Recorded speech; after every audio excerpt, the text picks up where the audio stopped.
Hello students, table पर रख दो चाहे क्लास, क्योंकि आगे फिजिक्स बाई सारी क्लास। अब बेटा मुश्किल नहीं होगी जीने में, क्योंकि फिजिक्स बसेगी हर सीने में। बेटा इसी के साथ आज लेके आए हूं दमदार टॉपिक। क्या है आज का टॉपिक बेटा? वैद्युत फ्लक्स। बेटा ये टॉपिक 12th क्लास की दृष्टि से तो इंपॉर्टेंट है ही, उसके आगे हम बीएससी करें, कोई भी कंपटीशन एग्जाम देंगे उसके लिए भी जरूरी है। और सबसे जरूरी है गॉस की प्रमेय के लिए, क्योंकि हमने क्या स्टार्ट कराया है बेटा? गॉस की प्रमेय। अगर गॉस की प्रमेय तक पहुंचना है बेटा तो सीढ़ियां चलनी पड़ेंगी। जैसे हमें छत पे चढ़ना हो तो बेटा सीढ़ियों से तो चढ़ सकते हैं, एक संग तो छत पे नहीं पहुंच सकते। ऐसे गॉस की प्रमेय के लिए क्या है बेटा? सीढ़ियां हैं। जैसे युद्ध के लिए तैयारी करी जाती है ना, तो उसी प्रकार की तैयारी है। बहुत बढ़िया हेडिंग है बेटा, वैद्युत फ्लक्स, इलेक्ट्रिक फ्लक्स। ये होता क्या है ध्यान से समझना बेटा। मैं कोई भी तल बना लेता हूं, क्या बना देता हूं? तल। एकदम ध्यान समझने की कोशिश करना बेटा, बहुत बढ़िया समझ में आए। आप तल को बेटा कैसे भी ले सकते हैं। देखो, जिन तलों के लिए नॉर्मल नहीं निकल पाता वो गॉस की प्रमेय से निकाल लेते हैं, पर हमने एक पर्टिकुलर तल ले लिया। किसी भी तल से अभिलंबवत एक समान वैद्युत क्षेत्र कैसा गुजर रहा है बेटा? ये देखो, मैंने क्या कहा था, एक समान वैद्युत क्षेत्र में वैद्युत बल रेखाएं समांतर और समदूरस्थ, समांतर तो है और समान दूरी पर होंगी। पक्की बात थी। ये मेरा कोई बेटा तल है, क्या है? तल। बेटा ये एस नाम का कोई तल ले लिया, ठीक है, मैंने पूरा तल ले लिया, ठीक है, सरफेस जिसे कहते हैं। इसके अभिलंबवत मतलब 90 अंश का कोण। कितने अंश का? 90 अंश का। देखो बेटा, इस क्लास के बाद में मैं अधिकतर बता रहा हूं, बच्चे पढ़ लेते हैं और हम अच्छे से जब पढ़ पाते हैं, समझ पाते हैं कि इसमें कंफ्यूजन नहीं रहता। फिर अगर आप इस वीडियो के बाद में देखो, इस टॉपिक में 1% भी नहीं गुंजाइश रहेगी कि कंफ्यूजन बचे आपका। देखो ध्यान से, कोई तल है। पहले बेटा देखो, मेरा जब से वीडियो बनाने का क्या ताल्लुक है, पहले अपनी भाषा में फिर किताब पे आएंगे। कोई तल है, उसके अभिलंबवत क्या जा रहा है? एक समान वैद्युत क्षेत्र। ये क्या जा रहा है बेटा? एक समान वैद्युत क्षेत्र। किसी भी तल के अभिलंबवत एक समान वैद्युत क्षेत्र जा रहा है, ठीक है। अब मुझे वैद्युत फ्लक्स बताना है। मैंने तल बता दिए। अब आप कहोगे भैया मेन बात पे तो आओ, तल बता दिया, एक समान वैद्युत क्षेत्र, वैद्युत फ्लक्स क्या होता है? पहली बात तो बेटा इसे दिखाते हैं फाई से। किससे? फाई। और इलेक्ट्रिक फ्लक्स है तो फाई ई से दिखा देते हैं। किससे? फाई ई से। सिंपल बात करेंगे, किससे दिखा देते हैं? फाई ई से। हमने प्रदर्शित कर दिया। अब ये होता क्या है? देखो सिंपल वे में समझो। कोई भी मेरा तल है, एक समान वैद्युत क्षेत्र जिससे गुजर रहा है। आप क्या ले लो? वो एक समान वैद्युत क्षेत्र ले लो बस। और तल है तो बेटा तल का क्षेत्रफल जरूर होगा, ऐसा तो नहीं कि तल का क्षेत्रफल नहीं होगा। और तल के क्षेत्रफल का गुणा मार दो बस, आपको क्या मिल जाता है? वैद्युत फ्लक्स। कब मिलता है? जब अभिलंबवत गुजर रहा है। मतलब क्या? किसी भी तल के अभिलंबवत गुजरने वाले एक समान वैद्युत क्षेत्र में यदि उस तल के क्षेत्रफल से मल्टीप्लाई कर दें तो जो राशि हमें मिलती है वो बेटा वैद्युत फ्लक्स कहलाती है। बेटा मैंने यहाँ पे क्रॉस, आप कहोगे भैया गुणा क्यों नहीं लगाया? तो लगाने को यहाँ लग सकता है, पर ये बेटा अदिश राशि है। फिर आप मेरे पे कहते हैं कि अदिश के भैया अदिश सदिश है, तो ज्यादा नहीं, हमने डॉट लगा दिया क्योंकि अदिश राशि है बेटा। सिंपल क्या समझे? किसी भी तल के अभिलंबवत गुजरने वाले वैद्युत क्षेत्र में यदि उस तल के क्षेत्रफल से मेरा गुणा हो जाए बस, मुझे क्या मिल जाता है? वैद्युत फ्लक्स। इस पर्टिकुलर कंडीशन में कब? जब मेरा वैद्युत क्षेत्र अभिलंबवत गुजरेगा। बेटा इसकी परिभाषा कैसे बनाएंगे? देखो परिभाषा में ऐसे लिख सकते हैं इसकी। देखो आप लिख सकते हो, किसी तल के अभिलंबवत गुजरने वाले वैद्युत क्षेत्र तथा उस तल के क्षेत्रफल, एक मात्रा है, क्षेत्रफल के गुणनफल को वैद्युत फ्लक्स कहेंगे। क्या कहेंगे बेटा? वैद्युत फ्लक्स कहते हैं। पक्की बात नहीं समझ में आई?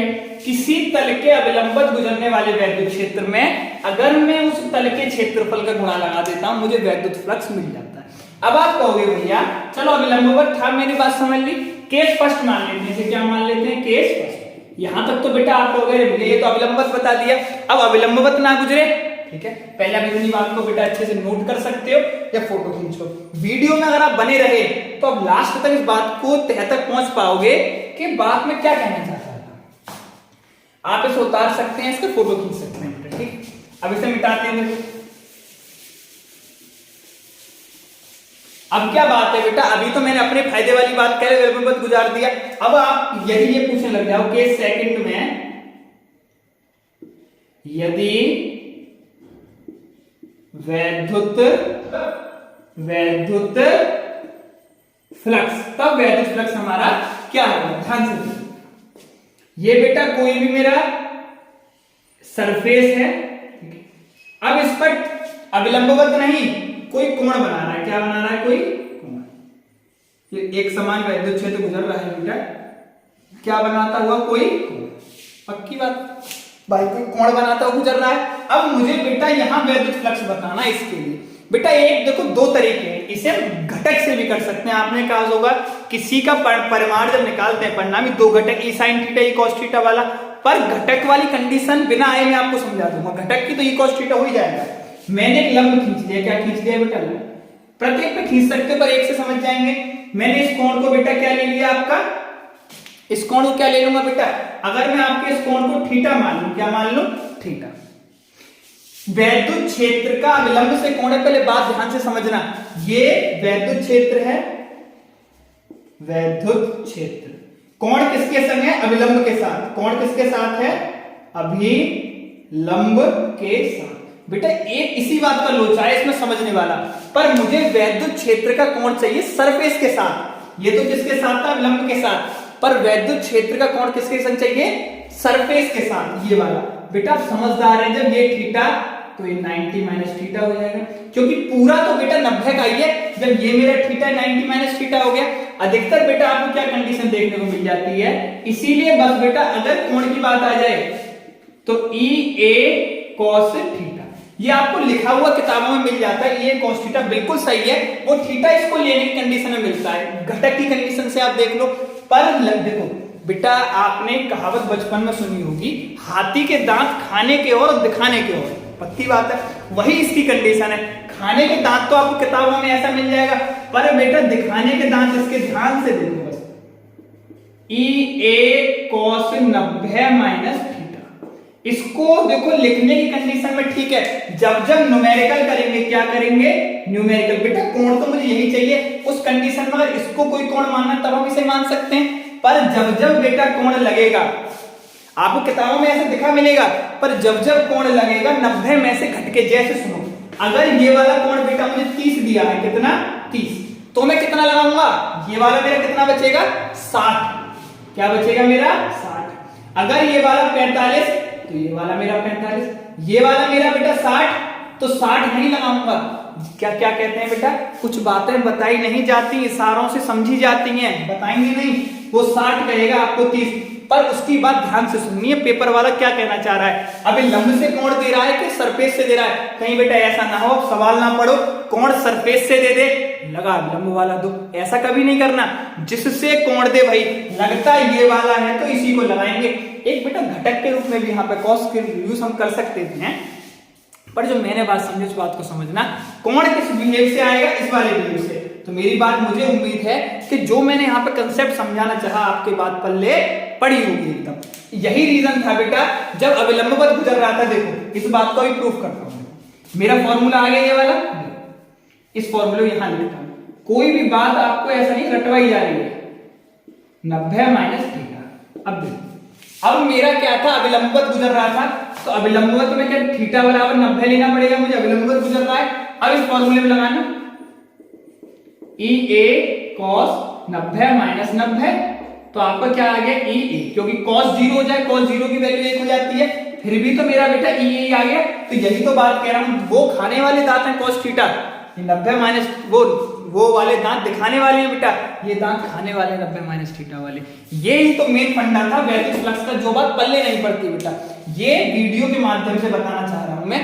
कोण लगता कौन सा है कहे, जब ये वाला दे थीटा वाला, लगता ये वाला है 30 दे 60 लगेगा, पर अगर वो वैद्युत क्षेत्र से और सरफेस का दे तो हमें कोई समस्या नहीं है, क्योंकि एनसीईआरटी में कुछ न्यूमेरिकल ऐसे जिनमें 30 का 60 नहीं होता, पर अधिकतर में होता है। मेरी ये बात आपको शायद क्लियर हो गई होगी। अब इस बात को उतारना चाहे उतार सकते हैं, फोटो खींच सकते हैं। अब पहुंचेंगे बेटा इससे अगली बात पर। एक ही वीडियो में टॉपिक भर्राटे से आएगा, उल्टा लिखना पड़ेगा। मैंने फिर भी कहा था सर बोर्ड से थोड़ी समस्या हो सकती है, पर कोई समस्या नहीं है, बता सकते हैं। अब बेटा केस थर्ड, अब क्या है बेटा केस थर्ड। केस क्या तो चीज है बेटा, कितने सारे केस लगते हैं। केस थर्ड, केस थर्ड, यदि वैद्युत फ्लक्स, यदि वैद्युत क्षेत्र, वैद्युत क्षेत्र अभी लंबवत न होकर समांतर गुजरे। कैसा गुजरे? समांतर गुजरे। अब देखो आपको मेरी बात पक्की समझ में आएगी, समांतर गुजरे तब। कोई मेरा बेटा तल है, कैसा गुजरा है? एकदम समांतर। अब बेटा सूत्र हमारे पास क्या था? ई ए कॉस 90 माइनस थीटा। अब मेरा कैसा गुजर रहा है? समांतर। समांतर में आप क्या जानते हैं? थीटा कितना होगा? 0। अब बेटा यहां लगेगा, देखो फाइव ई बराबर क्या हो जाएगा? ई ए कॉस, यहां 0 लगने से कॉस 90 बचेगा। कॉस 90 क्या होता है? 0। तो क्या आया? ई ए गुणा 0। तो फाइव ई बराबर कितना आ गया बेटा आपका? 0। अब मेरी बात समझिए, अगर मैं सिर्फ cos थीटा रखता तो मुझे कौन सा कोण चाहिए होता है? वैद्युत क्षेत्र तल के बीच जो बनता है क्षेत्रफल वाला कोण। जब मुझे वो कोण चाहिए तो मुझे मिल गया ना कोण। अब समझ गए मैंने इस बात को क्यों बताया? 90 में से घटा के लगाते हैं। पर इस बात को फिर भी बार बार कह रहा हूं, सवाल पूरा पढ़ना, तब हम डिस्कस कर पाएंगे। देखो बेटा सवाल तो छोड़ो, अगर हम किसी बात को बिना पूरा पढ़े, अब आप सोचो अगर आपने किसी से बात करी, कोई भी सही बेटा, किसी ने आपकी पूरी बात नहीं सुनी और बीच ही कुछ चैट के स्क्रीनशॉट ले ले, तो बीच वाली चीज हमेशा गलत ही लगती है। अब खुद इस बात को फील करना कि बीच वाली चीज कैसी लगेगी, हमेशा गलत। या तो पूरी बात सुनो, पूरी बात आपको पता पड़ेगी। आपने देखा होगा बहुत सारी कंट्रोवर्सी हो जाती है किन बातों पे? किसी टीचर ने या किसी अभिनेता ने, किसी ने भी बात कही तो स्टूडेंट ने पूरी बात नहीं सुनी, बीच में से एक वीडियो निकाली, उसकी बहुत बड़ी कंट्रोवर्सी क्रिएट हो जाती है। तो आप समझ सकते हैं, किसी भी चीज को पूरा समझने का प्रयास करो कि टीचर क्या कह रहा है, तो कोई भी व्यक्ति आपसे क्या कहना चाह रहा है। यहां तक बात क्लियर आ गई बेटा? अब आप इसका फोटो खींच सकते हैं, उतार सकते हैं। अब देखो बेटा, अब देखो यहां तक तो बात थी बेटा, ई था, ए था, सारी चीजें थी। अब ये कुछ ना दे हमसे, देखो 5 कंडीशन में वैद्युत फ्लक्स बता रहा हूं, इतना गजब बता रहा हूं बेटा। इसके बाद में आप कहीं से सवाल लगा के देखना, आपका सवाल नहीं फंसने दूंगा। देखो अब यहां से कह दे किसी तल से 5000 वैद्युत बल रेखाएं अभी लंबवत गुजर रही हैं। क्या गुजर रही हैं? तब वैद्युत फ्लक्स बताओ, तब वैद्युत फ्लक्स बताओ। अब बेटा देखो ये आ जाती है मेरी बात, क्या गजब बात कही। अब देखो ना तो तुम्हें इसमें ए मिला तल का क्षेत्रफल, हाँ वैद्युत क्षेत्र जरूर मुझे मिला है, क्योंकि वैद्युत बल रेखाओं से ही वैद्युत क्षेत्र का निर्माण होता है, ये बात हम जानते हैं। अगर हमें ए अब कुछ नहीं दिया यहाँ पे, अब यहाँ पे हम कॉस निकालें, क्या कुछ अभिलंबित उसने पहले कह दिया। ऐसी कंडीशन में बेटा एकदम सटीक तरीका, जो संख्या दी है उसी को चुपचाप लिख दो और आगे इकाई लाके आंसर कह दिया। तल वो जाने, क्षेत्रफल वो जाने, हमें इस बात से कोई लेना देना। ऑब्जेक्टिव का मेथड बता रहा हूं बेटा, क्योंकि इस बार जो पेपर ऑब्जेक्टिव भी आया था, मतलब कुछ स्टार्टिंग क्वेश्चन ऑब्जेक्टिव आए थे। कभी कभार किसी चीज पर ज्यादा माथा मारने से बढ़िया तुरंत पहले कैच कर लो, जब बड़े होंगे चीजों को देखेंगे समझेंगे भी।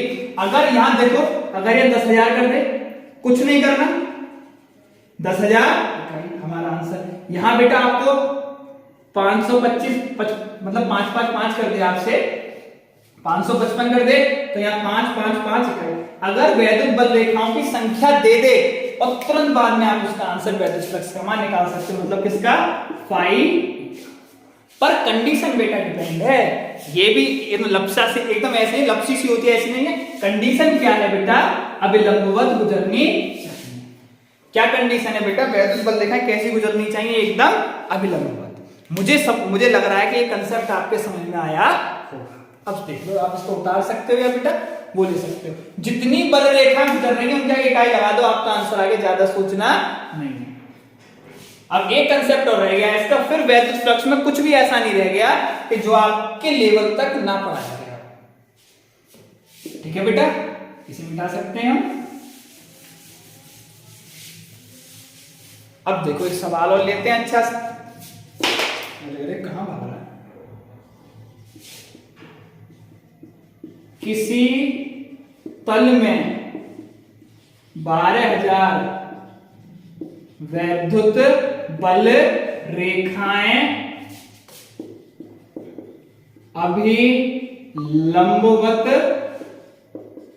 बाहर की ओर जा रही हैं तथा 10,000 वैद्युत बल रेखाएं अंदर की ओर आ रही हैं, अंदर की ओर आ रही हैं।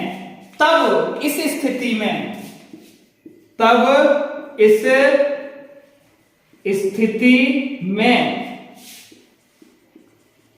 वैद्युत फ्लक्स बताइए। क्या बताइए? वैद्युत फ्लक्स। अब बेटा आप कहोगे पहले भैया तुमने कोण वाला पढ़ा दिया, फिर अब ये क्या चक्कर है अंदर बाहर वाला?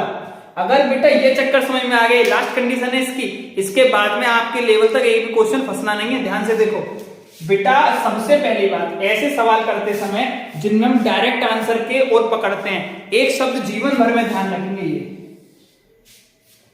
इसमें भी होना चाहिए बेटा, वैद्युत बल रेखाएं अंदर की ओर आ रही है, मतलब इसमें भी लंबवत लिख लो। लंबवत मतलब समझ भी गए होगे उससे। ये दो शब्द बेटा हमें जहां मिल गए वहीं हमारे हाथ में, मतलब समझो आधी पकड़ आ गई। इन दो शब्दों से समझ गए, डायरेक्ट उत्तर आना है। अब बेटा पहला जो बाहर जाती है, एक बात ध्यान रखना, किसी तल से बाहर जाने वाला वैद्युत फ्लक्स हमेशा पॉजिटिव होता है। क्या होता है? पॉजिटिव, क्योंकि परिभाषा में ही कहा था गुजरने वाला, किसी भी तल से जितना गुजरता है बाहर को कैसा होता है? हमेशा प्लस का। और किसी तल के यदि अंदर की ओर आ रहा है, कहां की ओर? अंदर की ओर, अब लंबवत तो आई गई, तो वो हमेशा वैद्युत फ्लक्स कैसा होगा? माइनस का। इतनी सी बात जिसके समझ में आ गई वो इस सवाल को निकाल सकता है। कि हम क्या बता सकते हैं, कुल में क्या होता है, रूपों को एक किसी चीज को जोड़ देते हैं। तो ऊपर का हमने वो मिटाया था, कुल के लिए क्या करेंगे बेटा? फाई ई, टोटल के लिए फाई 1 प्लस फाई 2, दोनों को जोड़ देंगे। अब बेटा मेरा फाई 1 कितना आया बेटा? जो बाहर जा रहा है हमेशा प्लस का लिख दो, इकाई। अब बेटा फाई 2 जो जो अंदर को आएगा हमेशा माइनस का लिख दो, इकाई। इसके आगे क्या लगा दो? माइनस। इतना ही अंतर है, जो अभिलंबवत बाहर की ओर जाए पॉजिटिव, जो अभिलंबवत अंदर की ओर आए नेगेटिव। अब बेटा क्या निकालना? कुल इसमें मान लगा दो, फाई कितना आ गया? 12,000, प्लस का तो माइनस हो ही जाएगा, माइनस का 10,000। आपका कितना आया बेटा? 2,000 इकाई। तो आप मेरी इस बात से समझ पाए होंगे, जो बेटा तल के अभिलंबवत बाहर की ओर जाएगा पॉजिटिव, अंदर की ओर जाएगा नेगेटिव, और दोनों को जोड़ने से हम कुल वैद्युत फ्लक्स निकाल सकते हैं। यही वो तरीका है जिससे ऑब्जेक्टिव क्वेश्चन बेटा तुरंत हो सकते हैं। वैद्युत फ्लक्स के आधार पर जो मैंने आपको कंसेप्ट बताए, थ्योरी बताई है, इस चीज को बेटा अच्छे से पढ़िए। आप इसका फोटो ले सकते हैं, कोई डाउट हो नंबर मेंशन रहता है, आप उसमें पूछ सकते हैं। अच्छे से पढ़िए, सेफ रहिए, सुरक्षित रहिए।